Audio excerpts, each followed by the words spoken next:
Buenas tardes, mi nombre es Marcela Ávila de la Unidad de Investigación en Enfermedades Nefrológicas. El día de hoy tengo un gusto en presentar al doctor Juan José Carrero Roy, que nos hablará de los beneficios y riesgos de una dieta alta en vegetales para los pacientes con enfermedad renal crónica.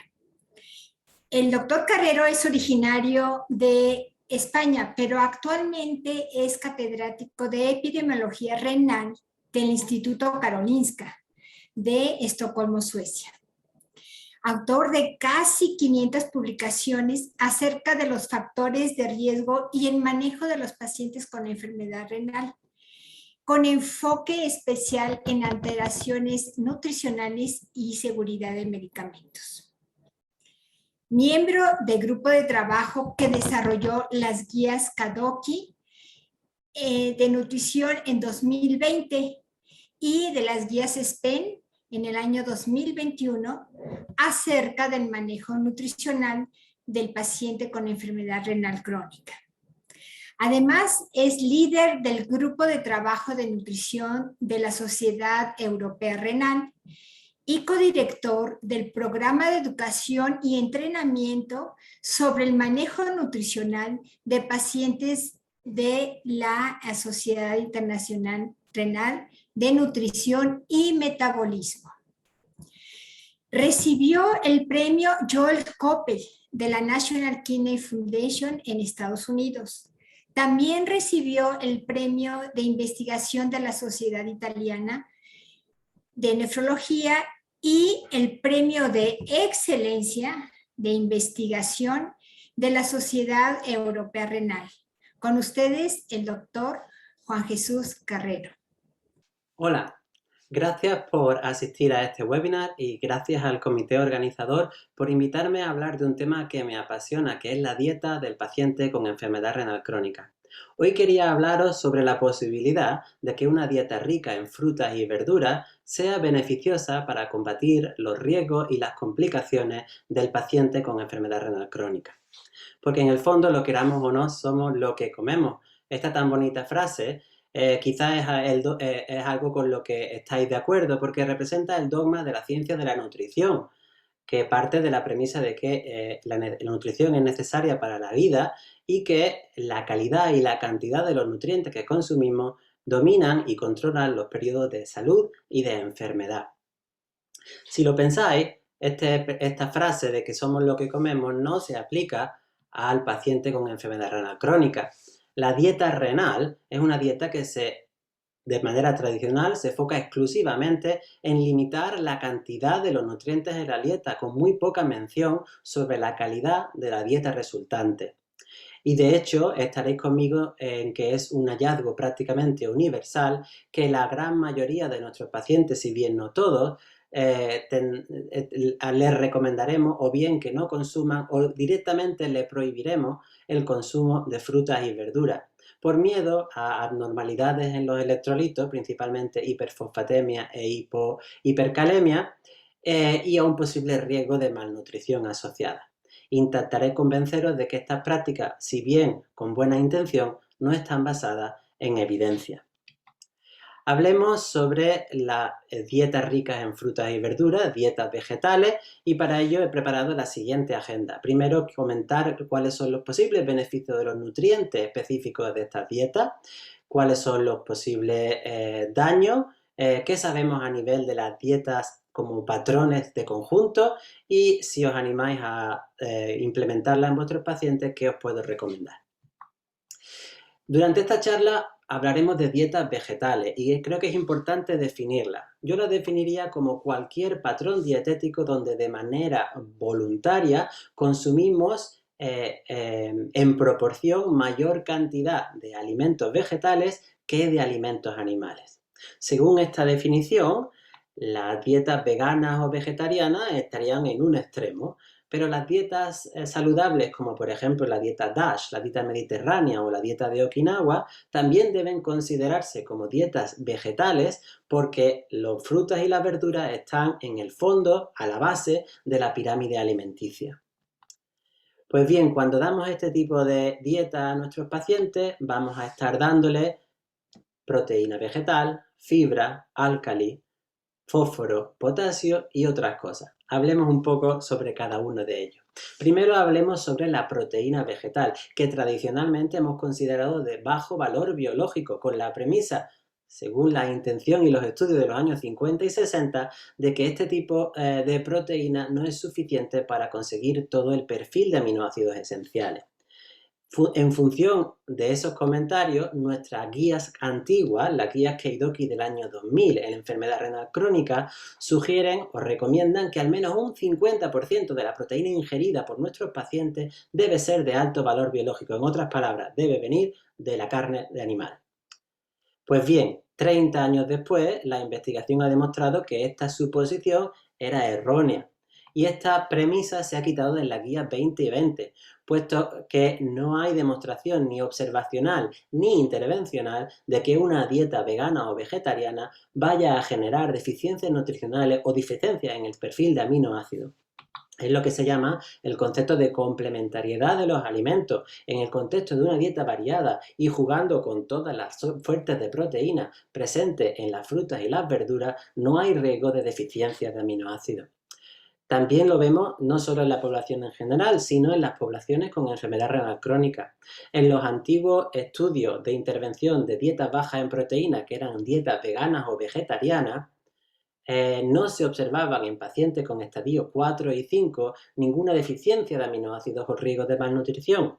En estudios observacionales de veganos por elección, y subrayo lo de por elección porque lo hablaremos dentro de un momento, no había riesgo de tener ingestas proteicas en pacientes de diálisis por debajo de 1,1 gramos de kilogramo por día, que son las recomendaciones de aquel momento. Sin embargo, tenemos evidencia observacional, y hay muchos estudios, pero cito los 3 que me parecen mejores, de que no todas las proteínas son iguales cuando hablamos de progresión de una enfermedad renal crónica. Y estos 3 estudios nos sugieren que las proteínas derivadas de las plantas, de los vegetales, en comparación con las proteínas animales, se asocian a un menor riesgo de incidencia de la enfermedad renal crónica. Esto es prevención primaria, un enlentecimiento en la progresión de la pérdida de la función renal en el tiempo y un menor riesgo de mortalidad en pacientes con enfermedad renal crónica manifiesta, estadios 3 a 5. Son estudios observacionales, así que nos tenemos que preguntar, ¿hay plausibilidad biológica en estas relaciones? ¿Se explican por la proteína de las vegetales de por sí o por otros beneficios asociados a estas proteínas vegetales? Por ejemplo, otros nutrientes en las plantas, otros factores de vida, otros estilos. Posiblemente es una mezcla de las dos cosas, pero me interesa recalcar la plausibilidad biológica. Mirad este maravilloso estudio año 1990, un estudio crossover en el que 10 personas sanas consumieron durante 3 semanas una dieta rica en vegetales o una dieta rica en productos animales, conteniendo la misma cantidad de proteína total.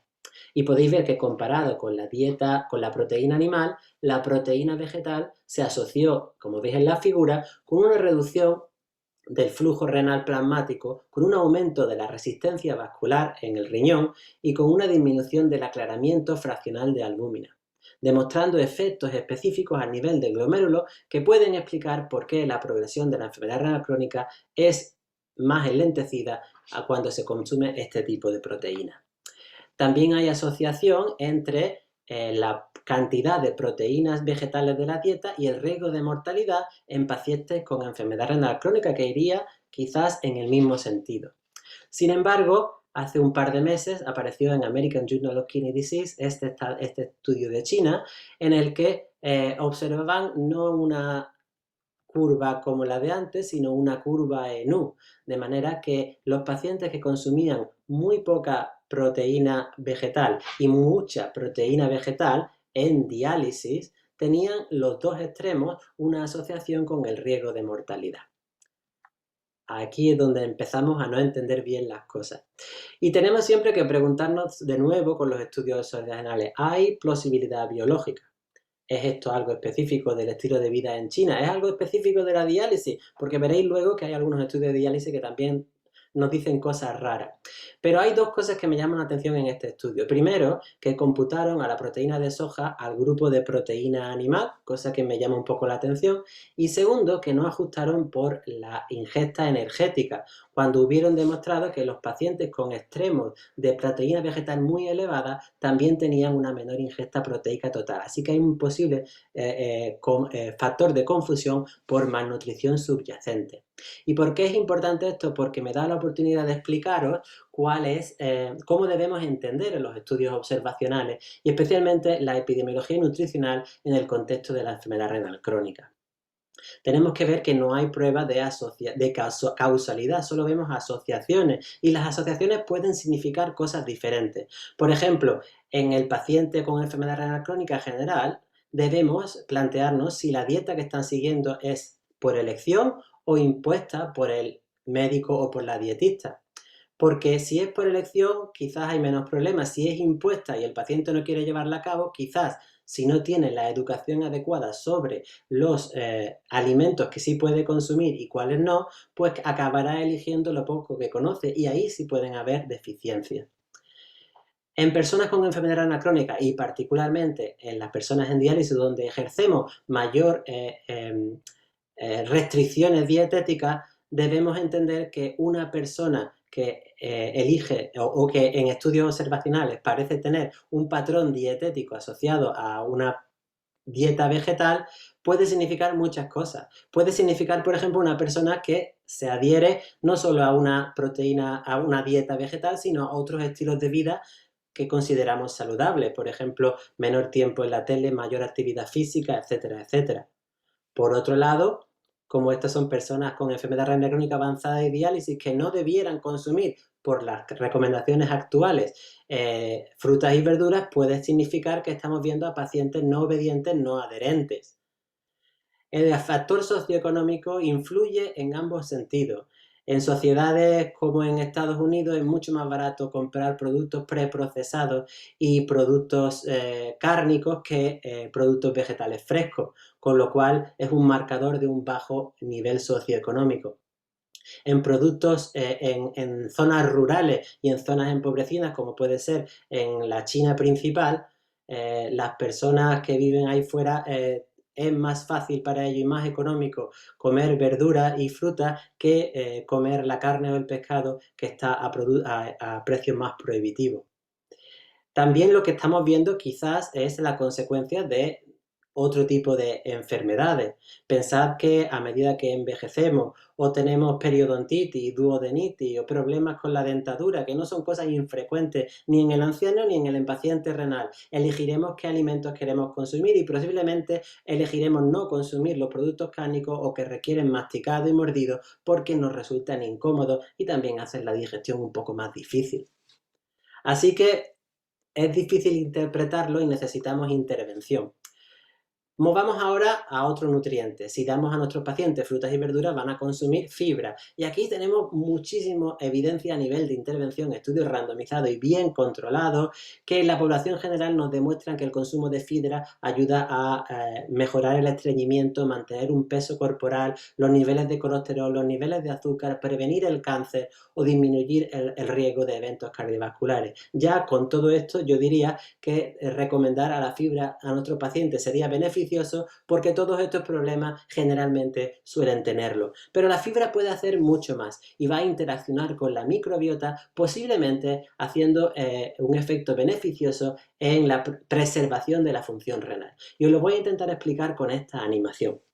Mirad, cuando consumimos proteína animal, lo que hacemos es favorecer la proliferación de bacterias proteolíticas que en nuestro intestino van a fermentar la proteína animal creando lo que conocemos como toxina urémica, indoxil-sulfato, picresol-sulfato, trimetilamina. Los pacientes con enfermedad renal crónica tienen una barrera epitelial en el intestino alterada, con espacios huecos que permiten la translocación de estas bacterias y de endotoxinas y de las toxinas urémicas, favoreciendo al estado de inflamación, estrés oxidativo y el daño directo en el glomérulo que explica la relación directa entre las toxinas urémicas y la progresión de la enfermedad renal crónica.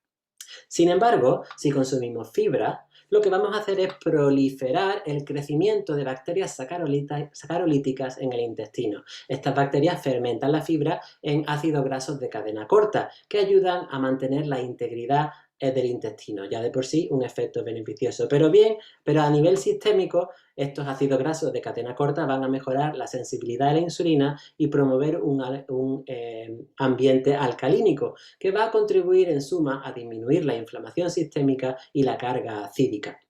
Pero lo más importante no es eso, lo más importante es que proliferando las bacterias sacarolíticas disminuiremos la proporción de bacterias proteolíticas, con lo cual vamos a bloquear todo el mecanismo de la izquierda de la diapositiva.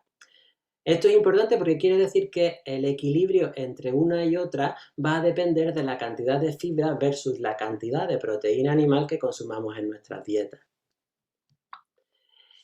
Y hay evidencia intervencional que sugiere que estos mecanismos de hecho se están llevando a cabo. Estos son los estudios de prebióticos, son estudios randomizados y controlados en pacientes con enfermedad renal crónica y también en diálisis que demuestran en su gran mayoría que hay una disminución en la producción de autoxina urémica después de la suplementación de fibra. Ahora, estos son estudios de bajo tamaño muestral y corta duración que no nos permiten evaluar si esta disminución de la toxina urémica tiene también un efecto positivo en la preservación de la función renal. Para ello tenemos que ir a los estudios observacionales como los que aquí os pongo, que todos van en la misma dirección. En las personas con enfermedad renal crónica y también en personas con diálisis, aquellos que consumen más fibra tienen una menor inflamación, menor producción de toxinas urémicas, progresan más lentamente a diálisis, tienen un menor riesgo cardiovascular y un menor riesgo de mortalidad por todas las causas. A veces nos preocupamos por el fósforo que viene en la fruta y las verduras, pero olvidamos que este fósforo es menos biodisponible porque se encuentra unido o en forma de fitatos, unas sales que no son digeribles por el ser humano. Por eso la biodisponibilidad del fósforo de las plantas es un 40 a un 60% menor que el fósforo inorgánico y que el fósforo animal. Este estudio que aquí os pongo también nos lo demuestra. Es un estudio crossover en pacientes con estadio 4 de enfermedad renal crónica que comieron durante 7 días o una dieta vegetariana o una dieta cárnica que contenía la misma cantidad de fósforo, 800 miligramos al día. Podéis ver ya en la gráfica que durante todas las 24 horas de este tratamiento los pacientes de la dieta rica en verduras tenían menor nivel de fósforo. No solo menor nivel de fósforo, sino menor niveles de FGF23 y una menor excreción de fosfato en orina. Y si damos frutas y verduras, también vamos a dar otras muchas cosas beneficiosas, los fitoquímicos, los antioxidantes, las vitaminas, los minerales, y estas tres que os marco en azul, la N-acetilcisteína, la vitamina K o el magnesio, son importantes porque tenemos evidencia en forma de estudios intervencionales randomizados y controlados en enfermedad renal crónica de que bajan el riesgo cardiovascular, mejoran la función endotelial, el riesgo de calcificación de las arterias y de alteraciones del sistema mineral óseo. Pero por último, si damos frutas y verduras, vamos a dar una carga más alcalínica, vamos a disminuir la cantidad de ácidos de la dieta. El pH de nuestro organismo se regula por los ácidos y por las bases que consumimos en los alimentos, de manera que el Potential Renal Acid Load, la carga acídica de la dieta, es la suma de estas dos fracciones. Los principales álcalis son el potasio, el calcio y el magnesio, y eso es lo que caracteriza a las dietas ricas en frutas y verduras. Tenemos evidencia en forma de estudios randomizados farmacológicos de que el tratamiento de la acidosis metabólica, que es inevitable a partir del estadio 4 y 5 de nuestros pacientes, es efectiva en preservar la función renal, disminuir la reabsorción del hueso, mejorar la resistencia a la insulina y reducir la pérdida del músculo.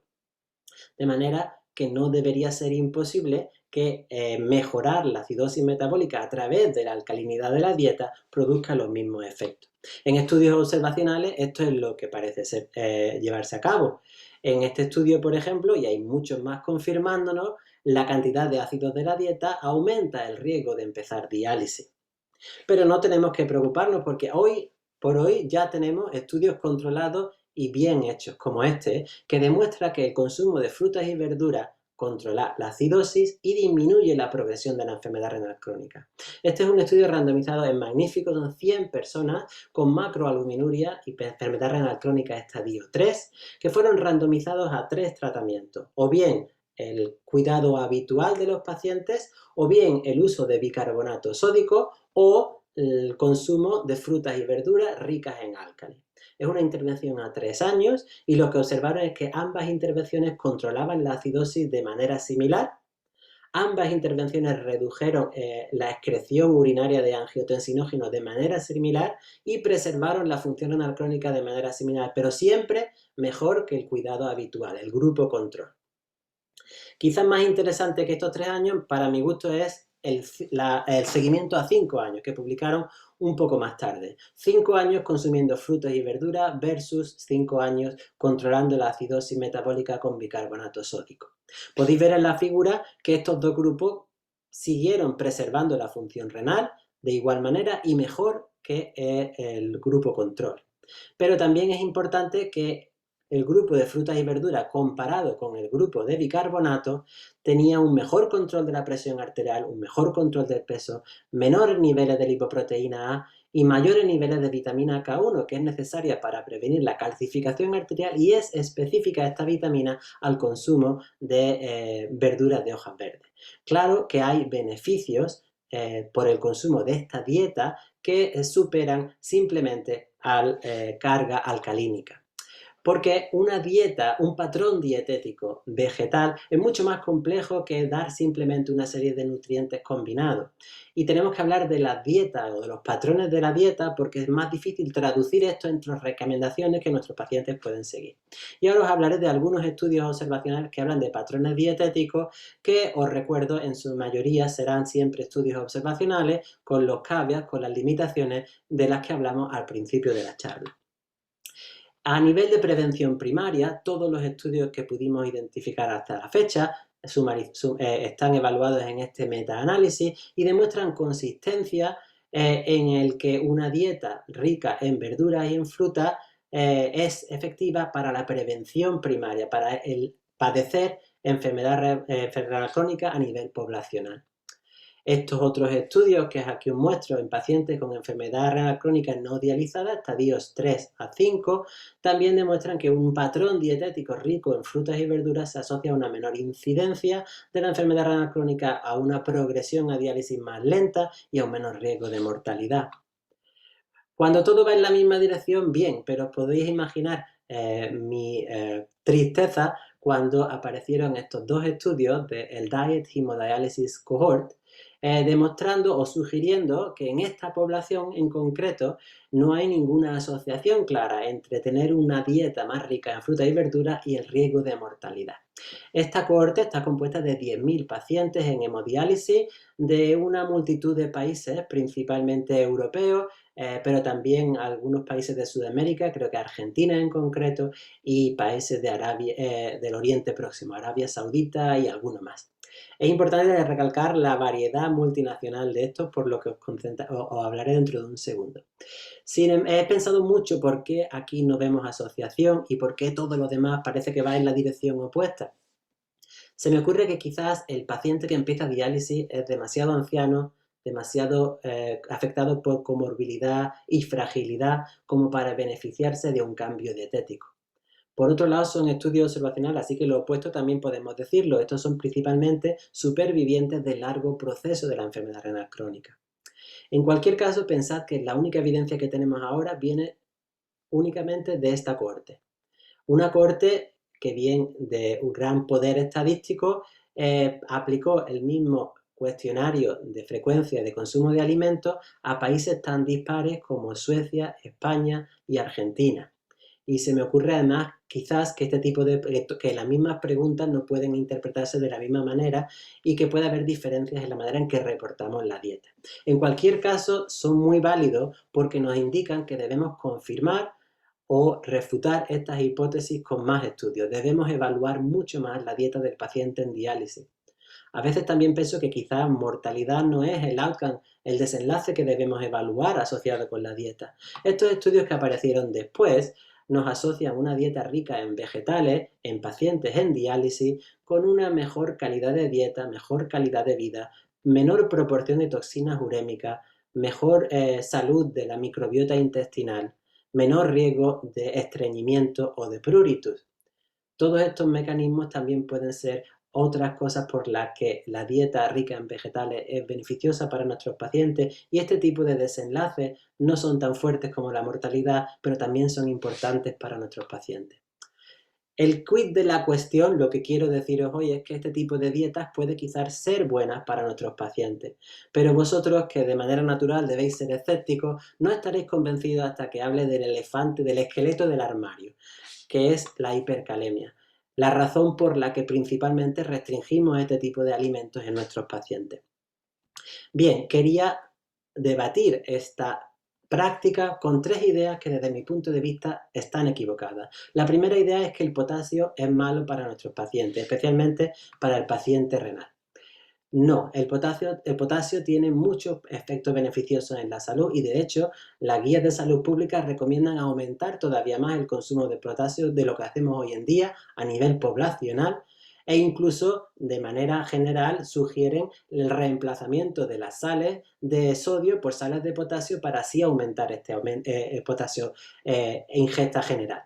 Hay estudios randomizados bien controlados que demuestran que el potasio disminuye la presión arterial, disminuye el riesgo de infarto, estabiliza los niveles de azúcar, mejora el sistema nervioso, la salud del músculo, y todo ello de por sí, y además pueden también influir en la progresión de la enfermedad renal crónica.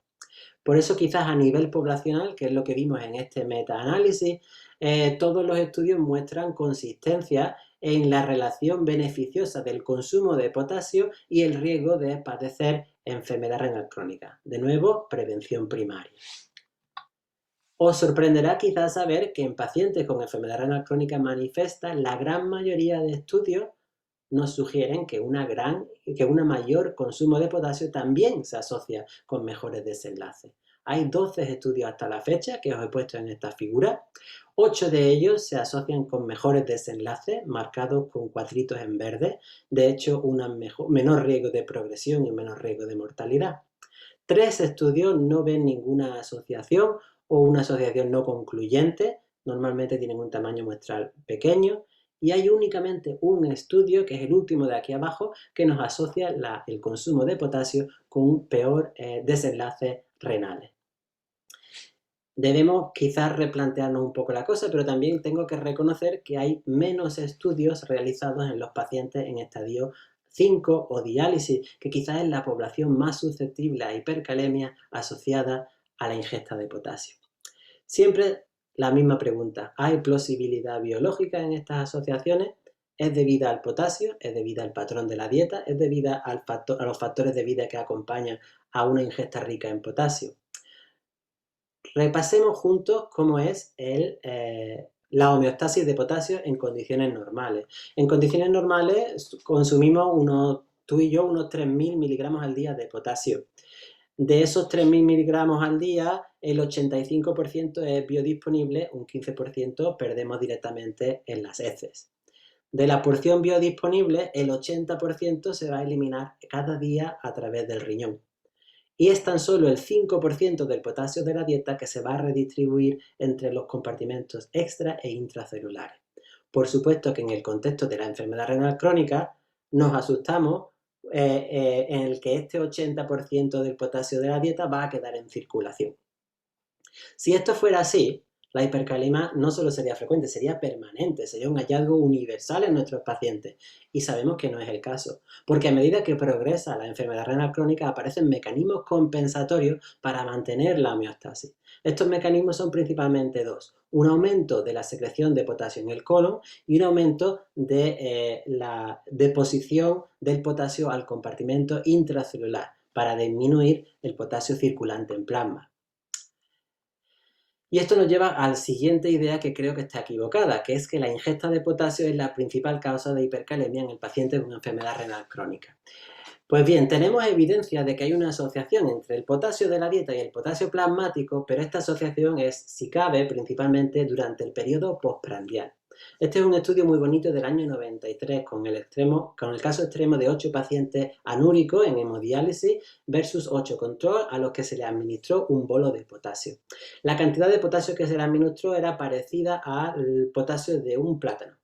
Durante las 2-3 horas postprandiales a la ingesta de este bolo de potasio, en las personas con función renal normal, en el grupo control, el potasio aumentó de media en circulación 0,4 milimoles por litro. Y este aumento fue el doble, 0,8 milimoles por litro, en el paciente en hemodiálisis.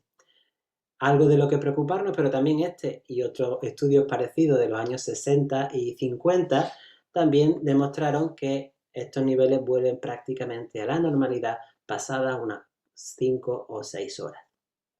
¿Qué es lo que ocurre aquí? Quizás los mecanismos compensatorios de los que hablaba hace un momento entran en acción para mantener la homeostasis de potasio circulante. Y esto es todo lo que sabemos prácticamente, porque a largo plazo la asociación entre potasio de la dieta y potasio en circulante, si existe, es muy, muy baja. Estos son dos estudios que se hicieron en pacientes en diálisis, donde veis que hay muy poca correlación entre los niveles de potasio en la dieta. Estos son encuestas dietéticas y potasio en circulación. Me podéis decir, bueno, es que las encuestas dietéticas no son específicas y hay mucho error en su establecimiento, con lo cual no nos creemos estas asociaciones, ¿de acuerdo? Pues entonces mirad estos otros dos estudios donde se evaluó la excreción de potasio en la orina, que es el gol estándar, y tampoco observaron ninguna asociación en pacientes con estadios 3B y 4 entre la excreción urinaria y la cantidad de potasio en plasma.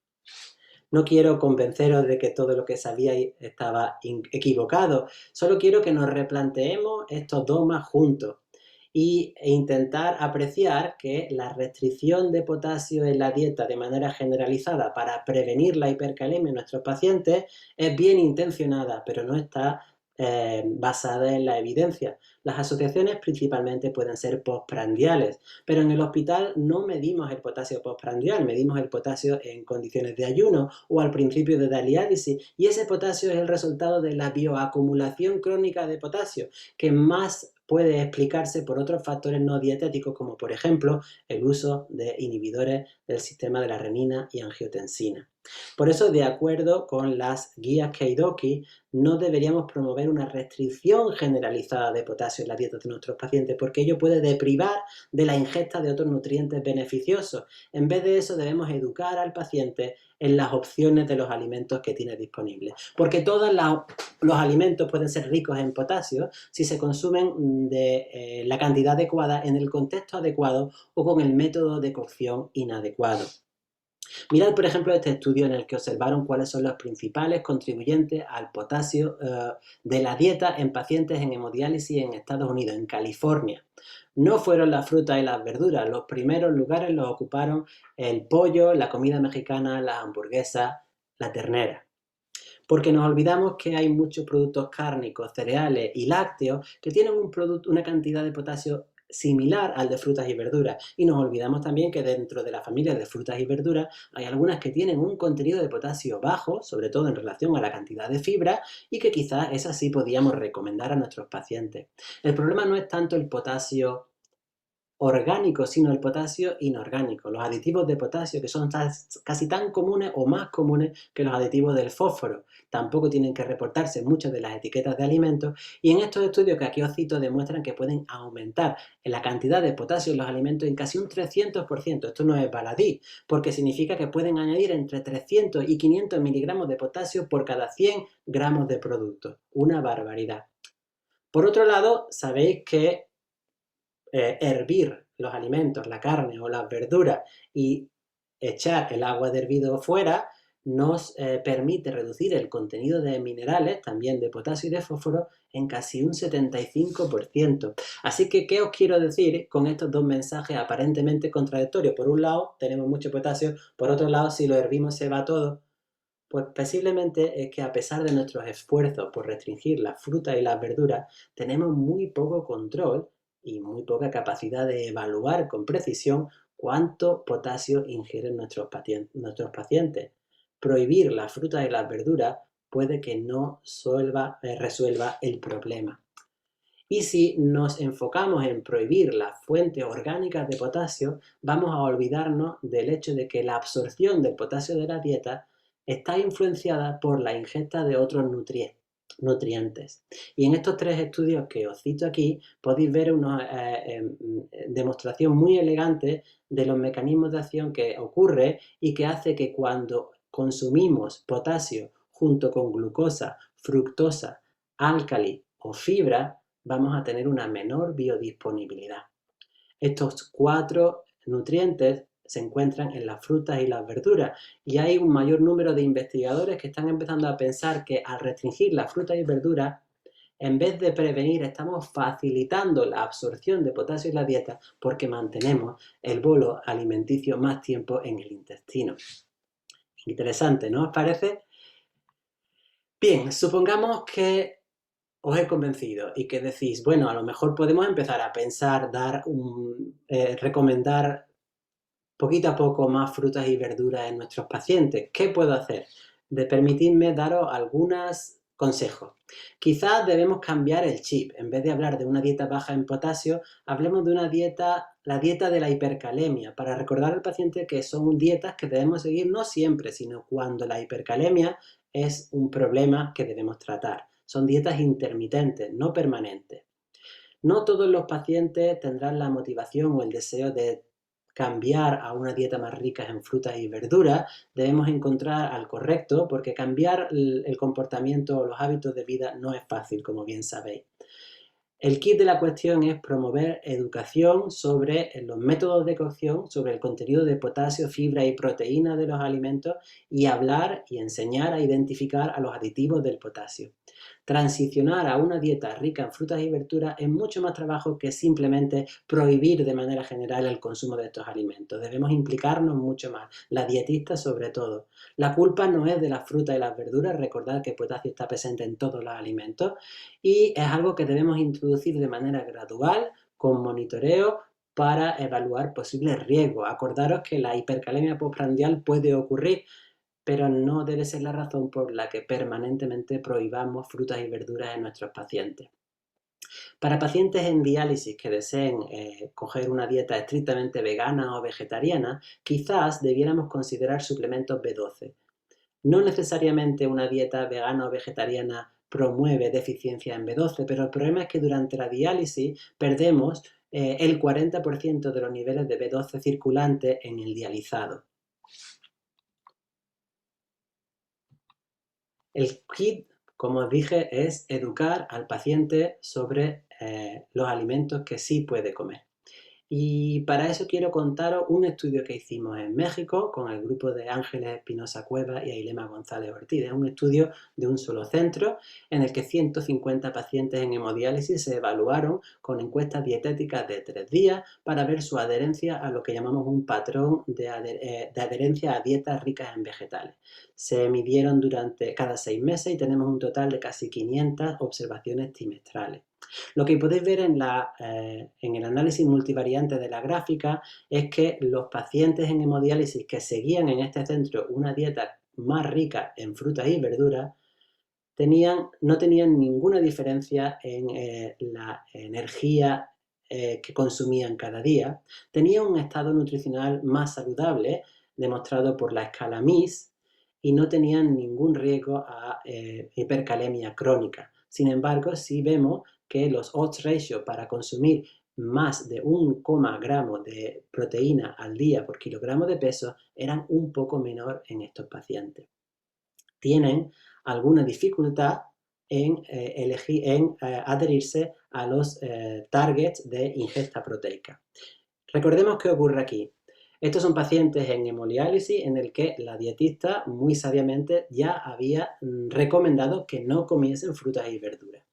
Así que los que consumían más frutas y verduras versus los que consumían que no, probablemente no habían tenido una educación adecuada acerca de qué alimentos podían consumir o dónde estaban la proteína vegetal de los alimentos. Esas deficiencias pueden verse demostradas en este estudio.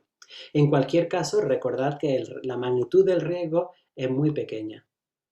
y que lo hacíamos con unos niveles de target de 1,1 gramos por kilo, que era lo que decía en la guía de recomendación clínica anteriormente. Hoy por hoy las guías KIDOKI lo han bajado a 1,0 y ahí no vemos diferencia. No olvidemos que estos targets de ingesta proteica tampoco están pensados en evidencia intervencional, sino en el buen criterio médico y calificados como opinión. De la manera en que yo interpreto este estudio es que transicionar de una dieta rica en productos animales a una dieta más rica en productos vegetales va a requerir bastante educación y entrenamiento por parte del personal sanitario. Vamos a tener que implicarnos mucho más. Antes prohibíamos y ahora tenemos que navegar en esta dieta juntos en el camino.